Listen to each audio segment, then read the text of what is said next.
Chase master run machine Virat Kohli ಮತ್ತೊಂದು ಅರ್ಧ ಶತಕವನ್ನು ಸಿಡಿಸುವ ಮೂಲಕ ದಾಖಲೆಯನ್ನು ಬರೆದಿದ್ದಾರೆ. ಅದ್ಯಾವ ದಾಖಲೆ ವಿರಾಟ್ ಕೊಹ್ಲಿ ಬರೀತಾರೆ ಅಂದರೆ, ಪ್ರತಿ ಪಂದ್ಯದಲ್ಲೂ ವಿರಾಟ್ ಕೊಹ್ಲಿ ರನ್ ಗಳಿಸಿದಾಗೆಲ್ಲ ದಾಖಲೆಗಳು ಒಂದರ ಮೇಲೊಂದರಂತೆ ಅವರ ಕಿರೀಟಕ್ಕೆ ಹೊಸ ಗರಿಯಂತೆ ಸೇರಿಕೊಳ್ತವೆ. 100ನೇ ಅರ್ಧ ಶತಕವನ್ನು ವಿರಾಟ್ ಕೊಹ್ಲಿ ಇಲ್ಲಿ ಗಳಿಸಿರುವಂಥದ್ದು. ವಿರಾಟ್ ಕೊಹ್ಲಿ ಏಕೈಕ ಅಂದರೆ 100ನೇ ಶತಕವನ್ನು ಗಳಿಸಿದ ಭಾರತದ ಮೊದಲ ಆಟಗಾರ ಆಗಿದ್ದರೆ 100ನೇ ಅರ್ಧ ಶತಕವನ್ನು ಗಳಿಸಿದ ಆಟಗಾರ.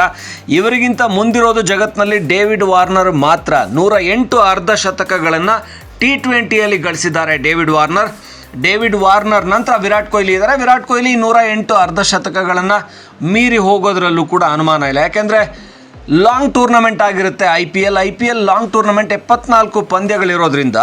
ಇನ್ನೊಂದು ಕಡೆ PSLನಲ್ಲಿ ವಾರ್ನರ್ ಆಡ್ತಾ ಇದ್ದಾರೆ. ವಾರ್ನರ್ಗೆ IPL ಅಲ್ಲಿ ಈ ಬಾರಿ ಅನ್ಸೋಲ್ಡ್ ಆದರು. ಅವ್ರನ್ನ PSLಲ್ಲಿ ಅವ್ರನ್ನ ತೊಗೊಂಡಿದ್ದಾರೆ, ಅಂದರೆ ಪಾಕಿಸ್ತಾನ್ ಸೂಪರ್ ಲೀಗ್. ಅಲ್ಲಿ ಅವರು ಇಷ್ಟೊಂದು ಮ್ಯಾಚ್ಗಳು ಇರೋದಿಲ್ಲ ಅವರಿಗೆ. ಹಾಗಾಗಿ ಇಲ್ಲಿ ವಿರಾಟ್ ಕೊಹ್ಲಿ ಅವರಿಗೆ ಮೊದಲೇ 14 ಮ್ಯಾಚ್ಗಳಿರುತ್ತೆ.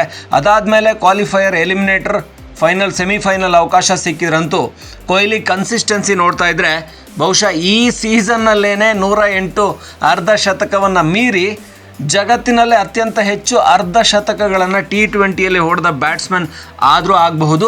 ವಿರಾಟ್ ಕೊಹ್ಲಿ ನಂತರ ಬೇರೆ ಬೇರೆ ಬ್ಯಾಟ್ಸ್ಮನ್ಗಳು, ಕ್ರಿಸ್ ಗೇಲ್ ಕೂಡ ನಂತರ ಬರ್ತಾರೆ. ಹಾಗಾಗಿ ವಿರಾಟ್ ಕೊಹ್ಲಿ ಬ್ಯಾಟ್ ಹಿಡ್ಕೊಂಡು ಕ್ರೀಡಾಂಗಣಕ್ಕಿಳಿದ್ರೇ ದಾಖಲೆಗಳು ಶುರುವಾಗ್ತವೆ. ಹಾಗಾಗಿ ಗೆಲುವಿನ ಜೊತೆಗೆ ವಿರಾಟ್ ಕೊಹ್ಲಿ ದಾಖಲೆಯನ್ನು ಬರೆದಿರೋದು ಫ್ಯಾನ್ಸ್ಗೆ ಸಾಕಷ್ಟು ಖುಷಿ ಕೊಟ್ಟಿದೆ. ಸೋಷಿಯಲ್ ಮೀಡಿಯಾದಲ್ಲಿ ವಿರಾಟ್ ಕೊಹ್ಲಿ 100ನೇ 50 ಹೊಡೆದಿರೋದ್ರ ಬಗ್ಗೆ ಫ್ಯಾನ್ಸ್ ಅಂತೂ ಫುಲ್ ಜೋಶಿಂದ ಶೇರ್ ಮಾಡ್ತಾ ಇದ್ದಾರೆ. ನಮ್ಮ ಕಿಂಗ್ ಈ ಸಾರಿ RCBಗೆ ಕಪ್ನ ತಂದು ಕೊಡ್ತಾರೆ. ಇದೇ ರೀತಿ ಕನ್ಸಿಸ್ಟೆಂಟಾಗಿ 50ಗಳನ್ನು ಹೊಡ್ಕೊಂಡು ಹೋಗಿ 100ಅನ್ನು ಹೊಡೆದು, ಯಾಕೆಂದರೆ IPL ಅಲ್ಲಿ 8 100ಗಳನ್ನು ವಿರಾಟ್ ಕೊಹ್ಲಿ ಹೊಡೆದಿದ್ದಾರೆ. ಈ ಸಾರಿ ಅದು 10 ಆಗುತ್ತೆ ಅಂತ ಫ್ಯಾನ್ಸ್ ಸಖತ್ ಜೋಶಿಂದ ಸೋಷಿಯಲ್ ಮೀಡಿಯಾದಲ್ಲಿ ಕೊಹ್ಲಿ ಪರವಾಗಿ ಘೋಷಣೆಗಳನ್ನು ಹಾಕ್ತಾ ಕೂಗ್ತಾ ಎಂಜಾಯ್ ಮಾಡ್ತಾ ಇದ್ದಾರೆ. RCB ಗೆಲುವನ್ನು ಸಂಭ್ರಮಿಸ್ತಾ ಇದ್ದಾರೆ.